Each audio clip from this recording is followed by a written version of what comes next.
coming across as being angry or inappropriate while he spoke at the meetings. I spoke to him briefly before the meeting, reminded him of those conversations. There were two issues that came up early in the meeting. They were public hearings, I believe. One was presented. Mr. Reinhardt went up to the podium and made some comments about that. As he made those comments, he appeared to get more agitated about the topic. When he finished, he came back and sat back down again. He was in the chair directly behind me, and under his breath, he said, "Motherfuckers." And it was low enough where I didn't think too many people around us could hear him. I just kind of turned around and looked at him. It was basically a whisper. Then the second issue came up. Mr. Reinhardt went back up to address that issue. And again, as he proceeded to make his comments, the way I would characterize it is he became more and more agitated and angry as he presented his comments, came back to the chair where he was sitting, visibly aggravated, in my opinion, visibly angry, and said, "Fuckers," loud enough where the people around us could clearly hear him. Now, there was a family directly behind him waiting, I believe, to receive an award. There were people in the row in front of him along with us. There were people next to him. The city clerk and at least one of the members of council, probably 10 feet or so away, clearly heard him say that word. And again, it was angry. It was loud enough for people in the general vicinity to hear it. Now, clearly the entire chamber didn't hear it, but the people in that vicinity heard it. So myself and Captain Mott turned around and asked him to leave the meeting.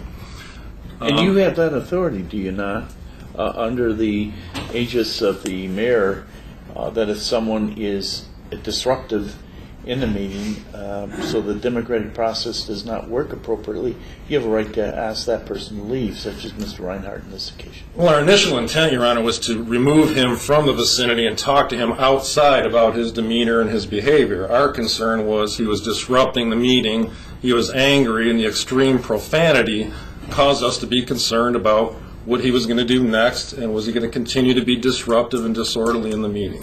And you're suggesting that as he dealt with these issues, his anger became more and more intense. That was my impression and my observation. Yes, he became visibly more and more aggravated, visibly more and more angry as he continued to present his points of view, which quite frankly is not uncharacteristic of Mr. Reinhardt's presentations. He generally tries to start out making a point, and he and I have had conversations about this. As he continues to make the point, he gets more and more angry, and what that does, as we've heard here today, is it scares people. And we've had conversations about that as well. Anyway, we told him to come out with us outside the meeting. We went out the closest door possible because, again, we didn't want to have a big scene there. He immediately jumped up and started shouting, put his hands up behind his head. "They're arresting me," kind of drawing more attention to himself. He did leave when you asked him to. Yes, he came right out with us. We walked right out to the door. It was very close by. We went out into a hallway, which abuts the council chamber. He was very loud, very angry, and shouting at that point. I believe he used the word "fucker" or "fuckers" again when he was talking to us about his objection of being removed and the points he was trying to make. He was trying to explain that as well.